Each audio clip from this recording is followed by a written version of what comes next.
So, welcome back to Everything Marketplaces. We're talking with founders and leaders on some of today's top marketplaces.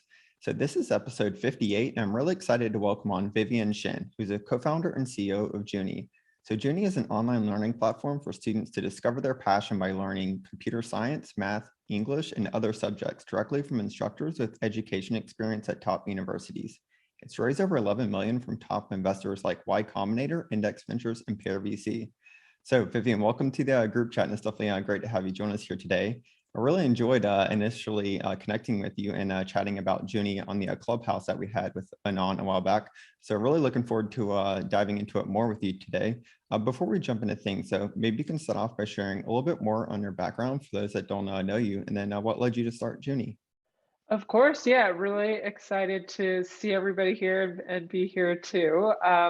My background before Junie was that I was a student, but also did a bunch of different things in Silicon Valley. I think played a role as a PM, engineer, and then more on the biz ops side, business side, and consulting as well. And Junie I think was very organic because a lot of folks in the education space or in marketplaces, you see a problem that you yourself wish you had XYZ solution to, and then kind of jump in feet first. And that's really what happened with Junie as well. Um, I actually didn't start coding until my freshman year of college, and it was a very tough on ramp to get there, and so that kind of always stuck with me. And I actually had heard of this marketplace company in China, probably like 4 years or so after graduation, and they were doing a similar model, but to teach kids in China English. The company is called VIP Kid, and that model really stuck with me. That you can actually get kids a one-on-one education that's really high quality. It's really enables them to be inspired by somebody that they look up to, and that's kind of where the seed idea came for Junie, and just have been chipping away at it ever since. But we grew a lot over the last couple of years, and it's been a very exciting time. Yeah. That's awesome. Yeah, thanks for sharing that with us. So, going from 0 to 1, like what were the first steps that you took to actually start it as a marketplace in the earliest stages? And then, how did you maybe solve for the common challenge that we all face, which is the chicken and the egg? Yeah. I mean, I think what is common is that you're always unbalanced to a certain extent. Like when one side is going well, the other is by nature not going as well. And so when we first started out, the lucky thing was that I was our first instructor, and so I was able to bootstrap the supply side, which I think is also the case with a lot of marketplace companies. Like if you look at DoorDash, the first DoorDash drivers were the founders, etc. And so you're kind of able to make it happen with your own two hands at first. And so getting that first demand on board and really testing the product with them was the more difficult part at first. But then as it kind of grew, we flipped again as well, and then started recruiting instructors from university. It's a lot.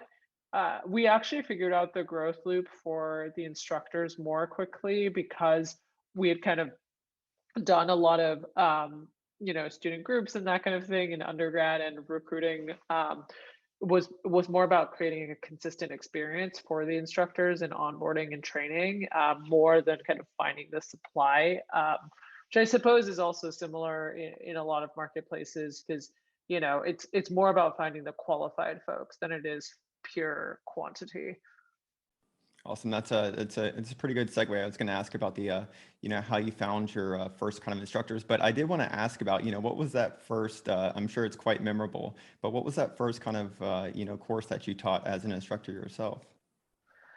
Yeah, the very first one was our beginner class for students who were very young, 8 or so, 8 years old actually, and we used Well, Scratch, which is a block-based programming language, and then the second one that was a fast follow was a web development course after that. So kept the focus on very visual courses when we first started out, and then sort of graduated folks into pure text-based coding and text-based output after that. But the first ones for kids, yeah, it was a lot of fun. It was a lot of making video games all the time.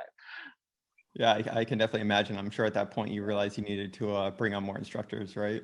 Yes, I was teaching every Saturday and Sunday morning from my virtually from my apartment in Soma. And so at a certain point it was, I was booked from like 8 a.m. to 2 p.m. every Saturday and Sunday. And I was like, this is probably not going to continue to work. So at that point, had to find other folks. Yeah. That's an awesome story. So I did have a few other kind of points that I wanted to jump into, but I think maybe for some context, it'd be great if you could break down, Junie as a marketplace, kind of high level for us.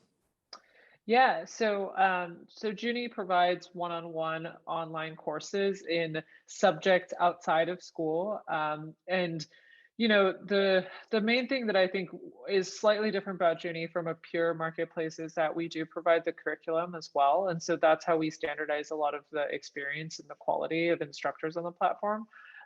Similarly, we actually hire all of our instructors as W-2 employees on the platform, which I'm happy to go into as well, but it's also quite different. Um, and so, what we do, I guess, tactically is that we match the instructors with students and they deliver the curriculum. We also have a platform that we use for students to, create all of their projects, share them with the world, and connect with other students as well. And that's kind of the core product that we have. And, we've been expanding the different verticals that we focus on as well. Awesome. Yeah. So a few of the unique aspects I did want to bring up and learn a little bit more about is I guess starting with first, which is the matching. Did you always match since day one, or I'd love to learn a little bit more about that and how important it is to Junie. Yeah, it's incredibly important. I mean, obviously, with an instructor, it's much more important than your delivery driver or your Uber driver because that's purely algorithmic. It's just whomever is going to get you from A to B the fastest. And for us, there's a lot more to consider about personality fit, the pace of the student, even. A lot of parents will also request a certain gender for their student, for their instructor, if possible, as well, although that's less popular these days, but when we were first starting out, very much so.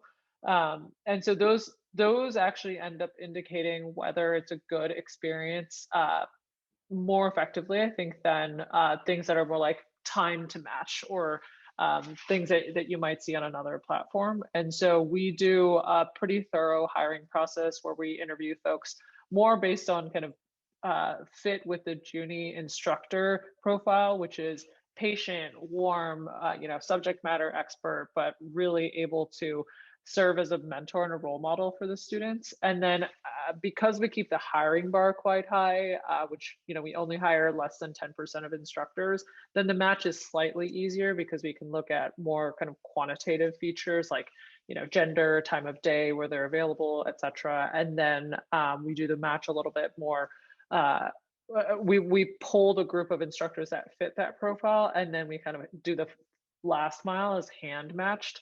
Because I think there's just a lot of people connection that folks want in education. So with after the match is done, the instructor and the student will actually stay together for about 3 months at minimum. And that's another key retention piece as well, is that we really want an instructor and a student to, at least for the very first part of the first course, to really have that connection, and that kind of boosts longer term retention as well. Awesome. That's super interesting. And are there any kind of metrics around that? It sounds like quite unique, to Junie, that you're using to kind of measure that you could share with us. Yeah, for retention or matching. I would say maybe matching, and then we can get into retention maybe. Sure. So for matching, well, I suppose what's the best way to indicate?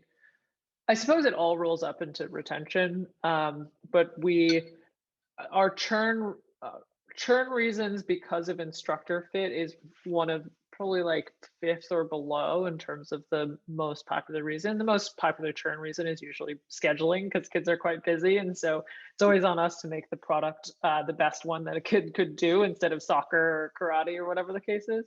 Um, and then on the retention piece, we look to maintain at least a 95% month-over-month retention. And so a lot of that is driven by the curriculum progress, and then kind of how much time students spend outside of class, even on the platform doing other projects, etc. And then it's more based on the instructor matching and how long they stayed with a certain instructor before they were transitioned to the next one, etc. We built in some instructor swapping because, it's both studies show and we believe that having multiple instructors actually exposes students to multiple teaching styles and also gets them comfortable with multiple adults and helps them grow in their conversational abilities, etc. as well. And so typically they'll switch every 3 months or so with a new instructor. There's so much we could jump into with that. So I Of find course. this one interesting. One of the topics I did want to chat about though a little bit more is I would say on the curriculum side and just learning more about how you develop that curriculum, and is that something that you do at Junie? And if so, who's kind of involved with the development of that, whether it's the students and the teachers or whatnot. Yeah. So we've always built the curriculum in-house. I won't say we will forever do it, but we have always done it in the past. And the first set of curriculum, I developed the very first course, and then my co-founder and I worked together on a lot of the subsequent ones, which were much better than that first course that I built.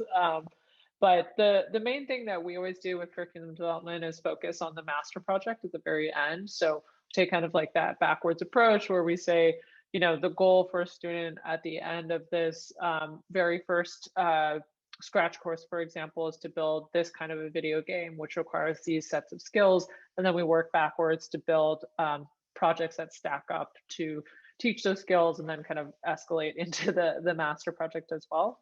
And so that's a very common paradigm across all of our different courses. It's very project based. It's very kind of outcome driven where, I want to add something to my portfolio at the end of this course. What can I add that would be very cool? And then internally, we've hired folks who come from kind of blended either functional background in that space or education. And so what's nice is we have a bit of cross-pollination where folks who have more training in pedagogy, like learning targets, et cetera, can work together with folks who were software engineers. And so they can teach how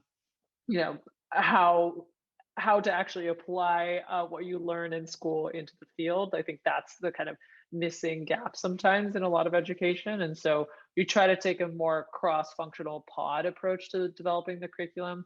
When we first started, I think we didn't have that balance or the glue yet, but that's been a constant work to get teams that are a little bit more cross-functional. Yeah, thanks for sharing more on that. We might have some questions about that here. So I did want to jump in also about the instructors. You did mention very early on, kind of in the chat, that you hired the instructors directly.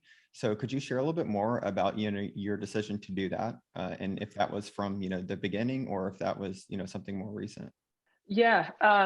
So actually, at the beginning, I believe that they were 1099s, and a lot of that was driven by, at the time we didn't do a ton of training. It was very much like, here's the curriculum, feel free to use it if you need it. Most instructors would use it, but we could be relatively hands off. But over time, even if let's call it 20% of instructors are not really sticking to the curriculum, then you start getting a lot of different experiences on the platform. And so we made the conscious decision to transition everybody to W-2s, which was a pain in the half, I will say. And most folks are part-time on the platform, so we didn't have to deal with as many of the benefits issues that I think you would see if folks were doing more than 30 hours per week on the platform. But it's been more kind of like the paperwork overhead, if anything, because you need to do I-9 verifications and all these different things. But it in turn allows us to train the instructors, give them very directed feedback, without, having to run the risk of running into any contractor laws. And at least from what we've seen in employee surveys with the instructors as well, it is appreciated because being a W-2 employee just makes tax things and everything a little bit easier for folks as well. Yeah, I know we can definitely all relate here with that in the group having to do that ourselves as Yeah. marketplaces. So yeah, and then also it might be kind of helpful to give us a little bit of sense of context for the scale that you're at, as far as how many instructors that you have on your platform and courses and students. Yeah, so courses wise, we're over 30, I believe, at this point, in three currently released subjects, although we've started the work for some of our new ones as well. And then on the instructor side, we're almost at 1,000 instructors. And each of those folks, is recurring with us. It's folks stay for quite a long time, and so that's been really exciting. Then on the student side, it's also in the thousands. And yeah, it's just been a crazy time for us. Yeah, I can certainly imagine. It's really interesting in that it sounds like, the three kind of subjects right now, and as marketplaces typically kind of constrain ourselves early on, how did you resist, not expanding offerings early? And because I can only imagine the, feedback from kids that Totally. you receive. Yeah. Yeah, so I'd love to learn more about that, and then, maybe how you think about the future of kind of expanding categories. Yeah. I do think, hindsight is 2020, so we probably did a little bit too much all at once. And we did computer science only, so one-on-one private computer science only for pretty much all of 2018 through 2019. And then 2020, because of COVID to a certain extent, we started offering team sessions, which had multiple students in them, because we just wanted to be able to scale our instructors faster during that time period. But the retention rates weren't quite as good as we had on the private classes, so we actually scaled that back again, towards the end of the year when kids went back to school in whatever fashion that they did. And then I think on the course kind of availability side, we have just been constantly adding to that. And the main driver for that was actually that a lot of parents that worked with us on the platform were asking for other kinds of subjects. And so, if you look at the economics, we were acquiring every parent only for one computer science subject. And LTV wise, it's quite tough, right? Because kids can only do so much computer science in 1 month. Parents, from an expansion standpoint, maybe they have like one sibling or something along that line. So when you acquire somebody, you're kind of tapped out at just that one subject. But a lot of the customers that we have are they want to go to the same provider for multiple subjects if the quality is there. And so once we added math and English, it kind of became a snowball with from an upsell standpoint. Computer science is still our biggest kind of driver of new traffic to the program. But then, everything else that we've been releasing is more to kind of boost that experience for the parents once they come on the platform, what else they can do with us. Yeah, you did mention that's a pretty good segue into, how COVID has, or the pandemic has affected, Junie. Could you share more with us on that?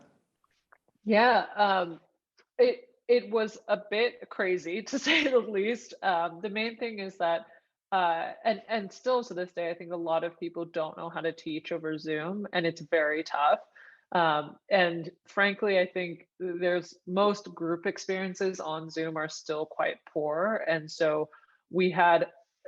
We've always had this thesis that if you do even just 1 hour a week with an instructor, that can make up for almost 3 or 4 weeks of in-person group time, which literally I think a study came out in The Economist today about that same efficacy for the different models. And so we've always kind of believed a lot in one-on-one. Our whole program and platform was built around that as well. And then when the pandemic hit, a lot of parents were just looking to make sure that they had something going for their kids to both keep them occupied, keep them happy, and not really thinking about what was going on, but also keep them, ahead of what was going on at school. And so kind of fit that niche for a lot of different parents, and we grew like 3x during that time period. And as marketplaces go, became quite supply constrained for a couple weeks there. But the team really rallied together, and the very lucky thing, which I will say opportunity met luck, is that our instructor profile is also, university students, and all of them at that time, their classes moved online. And so a ton of them had way more time. They weren't seeing their friends as much, etc. So they wanted to boost their hours and their earning as well. So kind of on both sides of the marketplace, we saw demand surge, which was very lucky, frankly, but we are also able to kind of capture that at the right time. Yeah, I can only imagine what that was like, at the onset. That's really interesting though that you mentioned, the instructors having more time, to Yeah. teach. I didn't really think about that. So Yeah, it was very it was lucky, but I think at that time, I mean, you probably saw this at work too. Is like a lot of people suddenly had a lot more time when they weren't going out and etc. But not always for the best for burnout. Yeah. certainly. So I did want to bring up or talk about something, and that was aside from the one-to-one, with the students and instructors, how important is the kind of I would say that the peers, the students, kind of having a sense of community and I would say just like a peer group, through your platform. Uh, it's incredibly important. I will say that different kids are different. So there are, I would say, of the student profiles who are on the platform, there's one that is, the very classic engineer. Like they are just super into the problem. They really want to spend their time working on more problems with their instructor.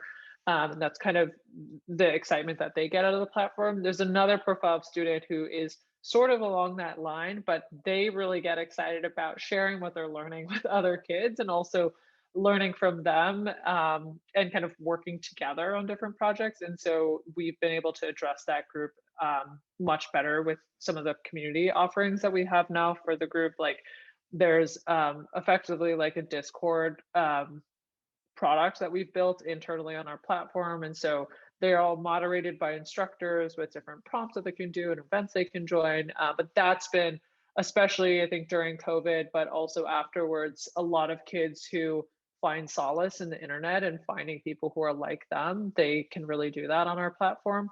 I wouldn't say we're as open as, let's say, if you were to join a random Discord server with your favorite YouTuber, but it's really more for us about making sure that we can create connections between kids who are excited about the same subjects and that they can really kind of percolate that learning together. So we are still a learning platform first, but that community aspect has really kind of closed the loop for a lot of kids who were working linearly on a trajectory for their own progress. Now they're able to connect that with other kids as well and kind of teach others, and it becomes a little bit more of a virtuous cycle for them. Yeah, that's awesome. On the note of the virtuous cycle, have you seen any kind of students become instructors or? Yes, we finally are starting to have our first ones because the company is only about 4 years old, and so the kids were too young when we first started. But we got one student who started with us when she was early in high school. She's actually starting at Stanford in the fall, and she started teaching with us a bit early because she was a second semester senior and she didn't have anything to do. So it's been that's actually was incredible to see that. I will say not not something I'd expected to see for another couple of years. So very, very excited. That is amazing. Yeah, I wasn't sure if you were around long enough as a company though, given the age, but that's awesome to hear. Yeah, the 8-year-olds still have a way to go, but they'll Yeah, get there. Yeah, they're on their way. So yeah, yeah. awesome. So I did want to ask about the fundraising journey and what that's been like, because I believe you went through YC, and I'd love to learn a little bit more about that, your experience with that, and then what it's like working with some incredible investors like Pear. Of course, yeah. So we went through Y Combinator in 2018, and then we actually raised our Series A from Forerunner. Sorry, a little earlier than this time last year.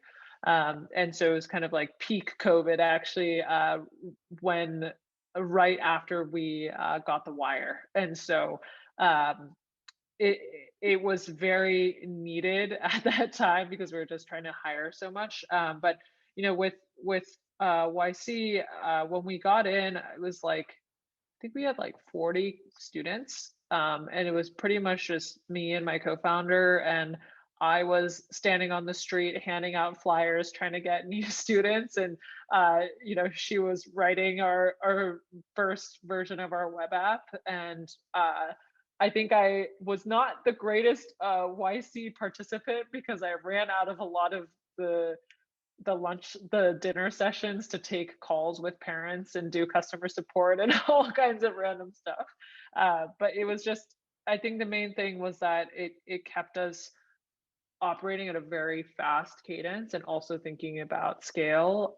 Because I think what is very dichotomous is that you want to do things that don't scale, but then you also have to realize when you do have to start scaling yourself. And so at that point, because we were literally teaching so many of the kids ourselves and trying to do, marketing, sales, customer support, and product development, that was just way too difficult. And so I think that being in YC both sharpened our focus on the user, but then also made us realize we didn't have the enough time and resources ourselves. We also started scaling more in how we did growth. Like I I just would not be able to grow the company as fast if I was the one standing at a street corner every day handing out flyers. And so that also, that was when we started doing some more digital marketing and more online growth tactics, which was, a big push for us. Awesome. Yeah, I always love hearing the stories in the early days. So doing the manual.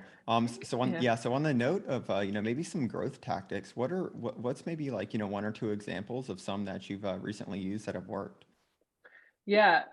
Well, referrals are a big channel for us, especially in the education space.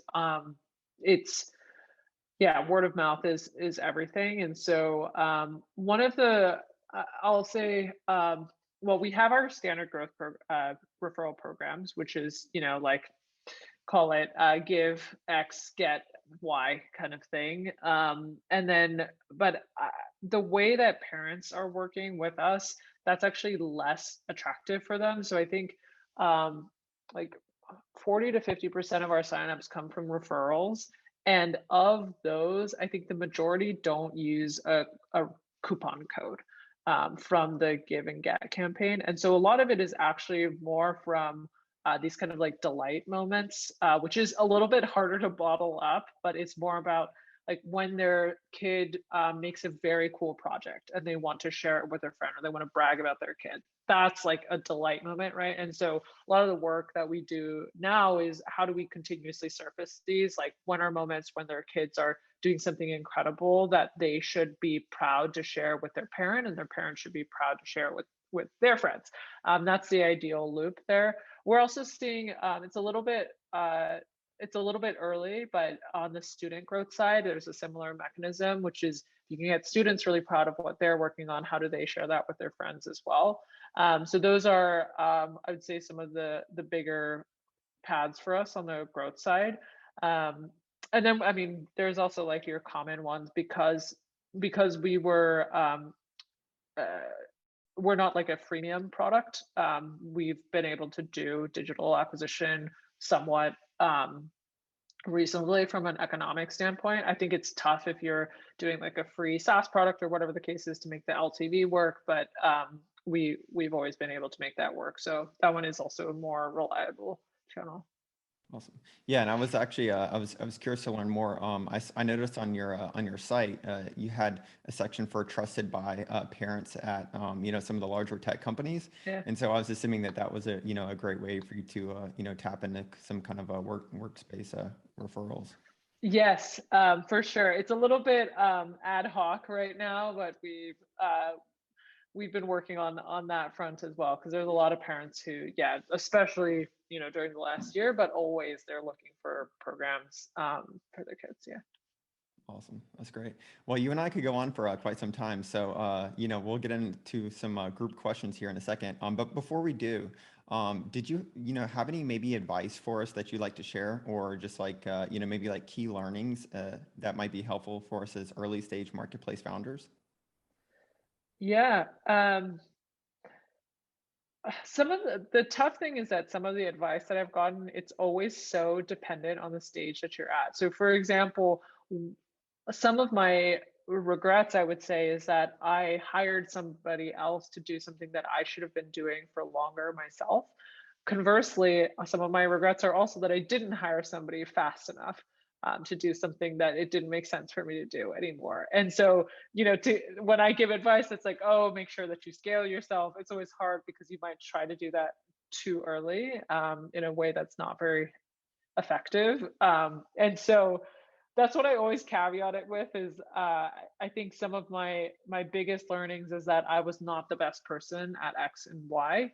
However, like I still had a lot of instincts that were right because of the experience that I was trying to build for our students, and that should not be discounted either. That was a big one.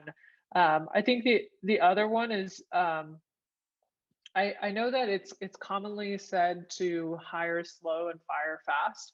I think that I subscribe a little bit more to the hire fast, fire fast, which I think is becoming a little bit more popular. But with startups, there are times where you do just need to hire somebody who is the patch before you kind of get to the next level. It is very painful, and I didn't know it at the time that we were doing that, but waiting for a year to make a key hire is probably necessary if it's an exec, but at the same time you can also hire somebody who um, only scales from series C to A, and that's okay because then when you do your B or whatever the case is, you can kind of find the right folks to level that person as well, and that's totally fine. Like there's a lot of people that person could also learn from that are already at the next stage, and you can kind of like rising, tides raise all ships, whatever the saying is. And so that's the other one that I would say not to discount is that sometimes you do just need people to support you in the next phase, and it's okay if they aren't kind of like going to go the full distance with you to for the next 10 years. And that I think is something that's not talked about all the time, because I got a lot of feedback that was like look for the best person, never settle X and Y, but that can really kind of drag you back if that process takes 6 months and your company is only like a year old. That's going to be quite a long time. Certainly. And yeah, those are some great points. I can personally relate to those quite a few times. Yeah. So cool. So we're gonna jump into questions here. Hey Levi, do you want to jump on? Absolutely. Thanks, Mike. Hey, Vivian, thanks for this time. I'd love to keep on the subject of fundraising. So each Friday within the group, I host like a fundraising conversation. Primarily, it's for folks that are doing pre-seed to seed. We've had some great results come out of that over the last couple of months. And if we take it back to 2018, at least from what I remember of what people talked about in general, that like education was much more akin to healthcare, right? Where like people were seldomly like fundraising that. And I know that your guys' approach wasn't necessarily working with sort of the long sales cycles of schools. You guys were going direct to consumer. There were still some cautionary, in terms of investing. And I'd be curious to hear about like how you guys fundraise, those first dollars, both angel in the seed round. Given sort of that experience, like how many folks did you guys talk to, just so that as folks are thinking about fundraising now, they really do understand that, hey, sometimes if the market is sort of just seen sort of differently in the eyes of investors, like the amount of work that at time is required to successfully fundraise. And yeah, thanks for that. Yeah, no, of course. I will say, obviously doing Y Combinator short circuited a lot of things for us. So that's that's what's tough for me is like that time period of fundraising, the brand, it did accelerate a lot of things for us. We raised our angel round right after YC instead of doing our seed. So if anything, our seed was actually a little more a little more of a weird time because with any fundraise as well, you either have to get preempted or you have to go out and start pitching folks and see who bites, and that's a very very long process.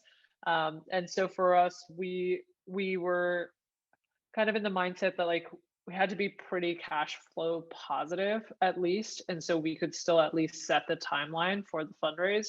And then in turn, that also signaled to folks that we didn't need the money, which is when people try to give you money, which is how the world works, apparently. And so when I was doing the first pitches, I think because of what you mentioned, we actually tried very much not to pitch pure ed tech VCs because we didn't want that signaling risk in the kind of seed stage, call it, for the further rounds. And we were pitching ourselves very much as a consumer brand. And so the kind of the comp for us was not like a Chegg or like a Renaissance Learning or whatever. It was Peloton. And so we talked a lot about Peloton, subscription revenue, high LTVs, et cetera. Obviously, it's not a direct comp because they're not doing one-on-one live classes, but it's more like, hey, this share of wallet that we're going after is actually a huge market that people spend on. It's just fragmented. People used to spend money in gyms. They used to go run outdoors. Like, why is there money in fitness? But obviously there is now. And so we pitched that story very much for consumer education. I think now we look much smarter because of 2020 happening, but that was the big thing, is that we knew from the market research as well that a ton of families do spend money on education, but it's like in all sorts of different places, like your local soccer coach, a random tutor from down the street, all of these different things. And so we were trying to aggregate all of that funds, but we did not pitch ourselves as an ed tech company. And so that, I think that's the reality, is like what you're building is sometimes not always what investors are looking to talk about or see either. And that's okay. I mean, you should have a vision that will take the company public, but at the same time, like, depending on who your end user is, you also have to do something different. Like when we talk to parents, it's all about pedagogy, it's all about instructor quality and how do we match students with instructors, our curriculum, etc., which is incredibly important as well. But for the investors, like, that's not as critical, I suppose. Like, they want to see the flywheel and etc. But it was more about like, who are your market comps, what's the market size you're going after, etc. Awesome. Thanks, Vivian. Yeah, that's a great question, and super interesting about the positioning too. So, hey, let's see, Vlad, did you want to jump on? Hey, yeah. Good morning. Good morning, Vivian. Nice meeting you. And yeah, congrats for this. I know John. We have a common investor, right? So like he talks very highly about you. Yeah. And yeah, pretty cool and interesting stuff. I guess my questions, I have like two quick questions. One is because you decided to hire people and not work with them as contractors. I think this is a big decision, and I like it because we are in the same situation right now. So thinking is like if we should move on the direction of hiring, or just keep them on contractors.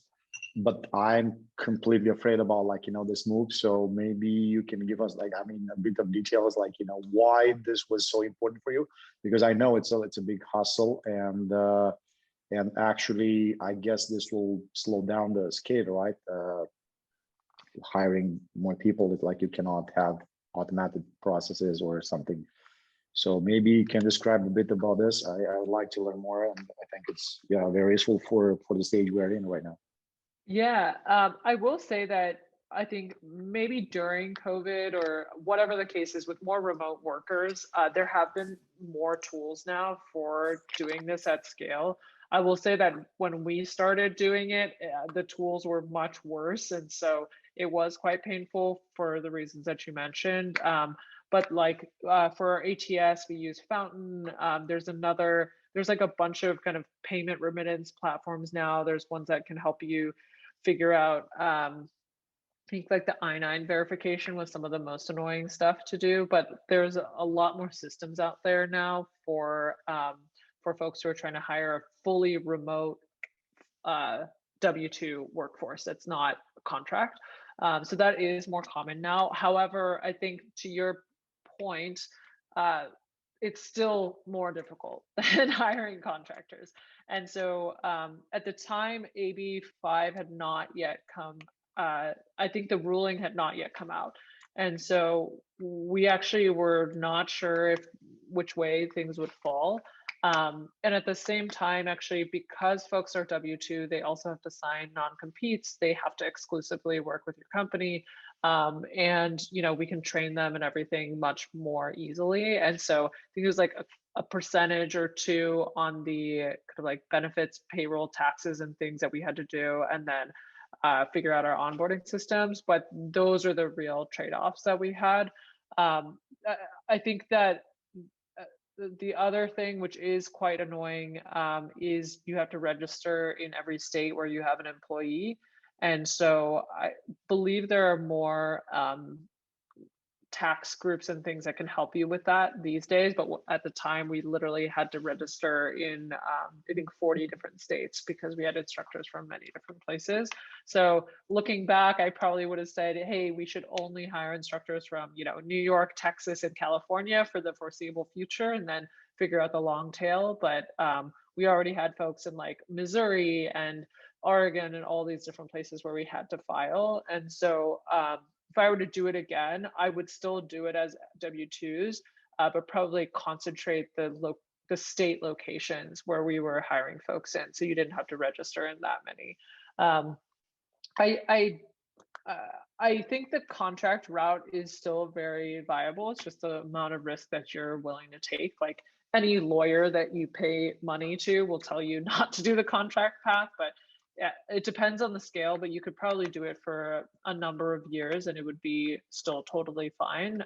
We didn't want to take the risk at the time. And the space that we're in is also very trust-based. And so, I don't know if you work with higher ed or with K-12, but with K-12, a lot of parents, wanted to know that they could trust us. And so this is kind of like one more step that we could get there. They don't really know the difference between contract and W-2, but since they're all employees and we background check them and everything, it lends to that trust too. Yeah, it makes sense. So the second question is about go to market. So I think you mentioned that is paid ads. I think like right now we're in this situation where we have to decide which one is the best approach. I think you cannot, you can try all of them, but actually I think companies, in my view, should excel at one. So what's your main go-to market? Like it's paid ads, and if yes, is why this decision? Probably you also have the option to choose something else. Education, I'm very keen to try maybe content marketing or maybe something else. But yeah, I would like to see to hear your perspective on this. Totally. What's tough is paid. Paid is not good for a number of reasons that you probably know, which is that it's paid. And so I will say though, the main thing with paid, you get a scale, and you also can test things much more quickly in some ways than organic. So for example, if you were to do, by the way, I think that you always have to do some kind of organic. You need to be testing like multiple organic channels along with paid all the time, because paid is going to always just get more expensive. You're going to run out of an audience, etc. So everything that I say about paid is kind of like it should be part of your plan, but not your entire plan. So for paid, for example, you can test messaging really fast and consistently across paid, right? So I can throw up a landing page that says like one-on-one tutoring for kids versus another one that says like one-on-one courses for kids, and I can test which one works better. And then I can also do the same on like my actual ad. I can test like putting in a phone number so that somebody calls me instead of typing in their email, whatever the case is. And you can kind of like be very prescriptive about the whole funnel with paid. Versus with organic, it's free, but it's a lot more hard to build consistently, because with content marketing, for example, it's free, but then you have to be writing all the content, very diligent about getting it out there, building backlinks, etc. And it takes a lot more time. It's not a negative thing, but I see Instagram ads all the time for these companies that have like 100 followers, and I think they're like a real business, but all they do is they run Instagram ads to their website, and they don't really have an organic presence at all.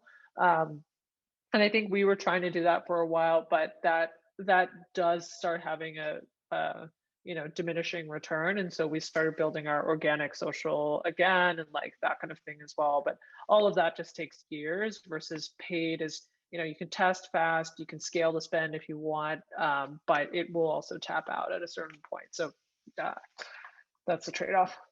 So many like any tips here, like what will be the best like a hack or something we can try to kind of shortcut. I'm trying to get results fast, like anyone, like any startup. Yeah. So no.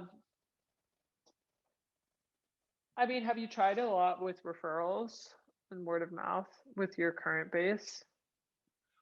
So right now, 78% is like coming through. We don't have any marketing, and we managed to have 230 students right now. And they are enrolled in a school, so it's a bit more complicated. It's not like an after school. I think it's much more easier to sell, but putting the kids in the school, they have a lot of questions to ask. So yeah, I mean, mainly. Is it mostly for folks who used to be homeschoolers or something along that line? We have like 2 or 3 different groups. One is like coming from mainly unschoolers, right? So like a bit more like, out of this school completely. The other one is coming from the crypto guys, is like, so crypto families, like now understanding, hey, actually there is another way. So I'm moving money outside the system. Let's move the kids outside the system. And I think the third one is coming is like with this remote first families, people that would like to have more freedom to travel and kind of looking for a school that will help them, and I think this is kind of like the trend for us, like for the future. I think this type of family will be homeschoolers were like, the first segment we started with. This was a quick win kind of for everyone.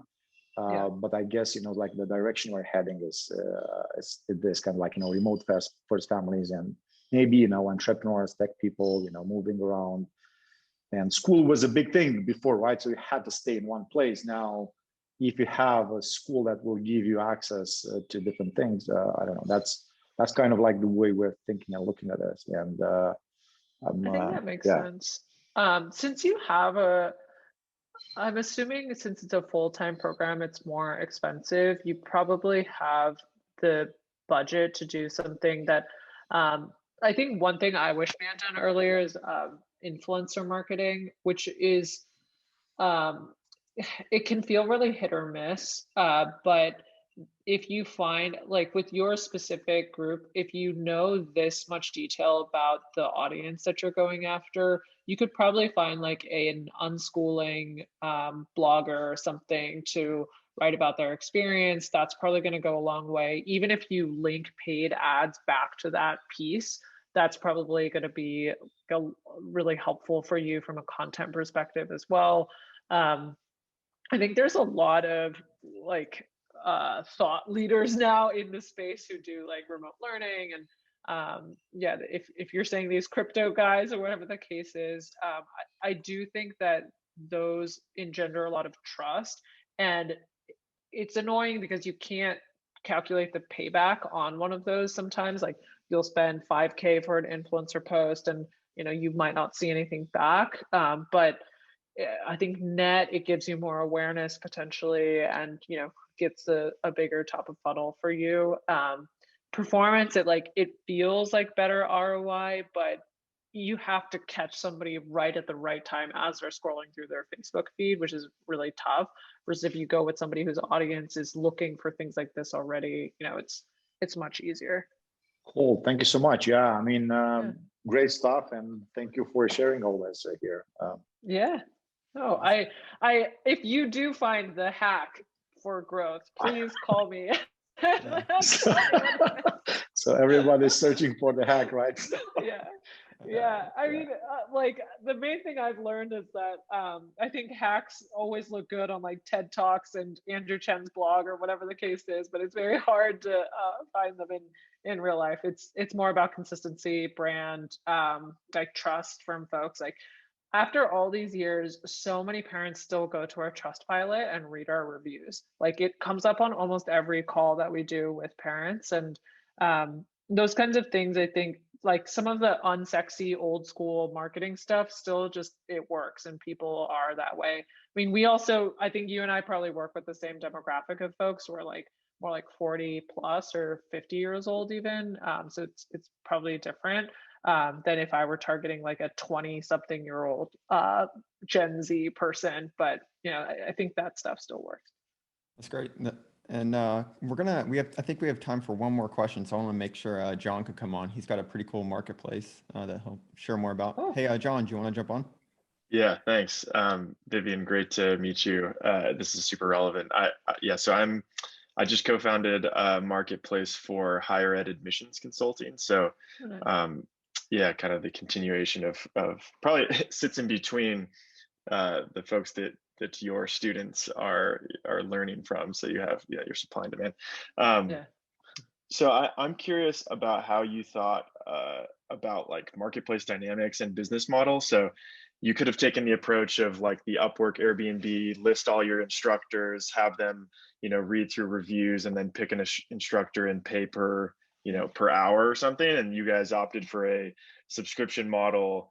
Sounds like a more like hands-on matching process. And they're actually almost like standardized pricing, which is different from a lot of these other marketplaces. How did you think about that, and how did you end up deciding on your current model? Yeah, I will say, I will caveat that I don't think we were super smart about pricing. It's funny because I see a lot of competitors coming up these days who price themselves so our most popular plan is $250, and they price themselves at $249, as if we were geniuses here on our pricing, and I don't think we were. I very roughly did a market map for that in like an hour, but the main and I will say that the main reason as well that I think from a user perspective, a lot of what I was hearing from parents is like choice is actually the hardest thing. So if, like at the time, I mean, still there's a ton of really big tutoring marketplaces. Like I could call both some random company in Palo Alto that could send a Stanford student to my house, or I could go on Varsity Tutors or whatever the case was. So the market was quite saturated. And they also did not have very good repeat rates, because the main thing with a tutor is that you have a very different experience every time. They might come prepared, they might not, whatever the case was. So in part because of what existed in the market and us not wanting to compete directly with a huge marketplace, we were like, we're going to make the curriculum, and that's actually the product, and that's how you standardize it. So it's more like Starbucks, for example. Like you only get that amount of scale if you standardize the system. You can't just have a bunch of mom and pop coffee shops that all have like that super expensive espresso machine, but nobody knows how to use it. Like that's just not going to work. And so we were like, we're going to build 80 to 90% of the experience as the platform and the curriculum, and then the last mile is the instructor who delivers it, and they should be friendly and fun and patient and all of that good stuff. But it should really be on us to prove the outcomes for students. And so that's, I think, the main difference for us. And then from like an economic standpoint, it also makes sense because people buy tutoring packages in one-time lump sums, and they don't always repeat, whatever the case is. And so we were able to do a consistent program with folks, which also was better for outcomes as well. So our course completion rates are quite high and all that good stuff. So, I think there's an argument that you might see a lot more scale with a pure marketplace, and time will tell as well. But that's why, from a metric standpoint, we're less about getting like millions of kids on the platform, and it's been more about working with a smaller number, but for a longer time and more subjects, etc. Great, super helpful. Thank you. Yeah. Are you guys thinking of doing the pure marketplace model or? Yeah, we just barely launched our MVP yesterday, and we've Oh, taken that approach of just like, yeah, standard pure marketplace. You can read reviews. Part of that, I think, is because what the supply side is delivering is very personalized and also like very dependent on the experience level of the supply side. So if they're like a former admissions director at the GSB, they can charge like $500 an hour, versus if they're a current student, they're probably only going to charge like $50 or $60 an hour. And so figuring out like, how do we match that like difference in supply side and just have some sort of independence in reviews and other things has been tough. But yeah, I think there is a huge choice problem, right? Like someone logs onto our site and they're like, where do I even go, because there's so many options. So yeah. Have you heard of this company Future Fit? It's like another fitness company. Yeah. I actually, a lot of the comps that I look at for Junie are always fitness companies, because I think in some ways they're like much more innovative than education companies that I've seen. But their model is interesting because they are like a little bit of a blend, but it's more about the onboarding experience. So when you get onboarded with their subscription, they send you the profiles of like 3 different coaches, and then you pick amongst the 3. So you feel like you still have a choice, but it's a little bit more of a constrained choice. So you're not like purely overwhelmed. But I think probably in the back they have a pure marketplace where they just like a bunch of instructors, and it's a little less selective. Versus for us, we match you with 1 instructor, and so parents like really have to take a flyer on us, and we get a lot of folks who are like, if I don't like the first session, I'll cancel it, and we're like, okay, just take the first session, let us know how it goes. And luckily that almost never happens. But it's more about like getting the trust to the first match that I think is quite tough. Yeah. And I guess it speaks to, you guys use Trustpilot, and the reviews are related to like Junie as a business, less so like my specific instructor like was great, but I'm sure they mentioned that in their reviews. Which is good, because then you can build your reputation as a business and a brand, not just like rely on individuals to build that for you. Yeah, it depends, because I would say one of the good things about what you're working with is that you can get the instructors to serve as the growth loop for you. So what we don't have, because everybody's paid hourly, like they aren't super incentivized to go build a book of business and get a bunch of referrals to Junie. We give them referral incentives, but not at an exponential level, right? Versus like if you look at Maven or like one of these other kind of Patreon style things, you're just going to get more scale because they're the ones marketing for you, but we can't do that. And so I think that's actually going to be a plus for you guys. And you might be more of like the platform or the tool for them, but then they can go kind of bring in business for you if you incentivize them to do that.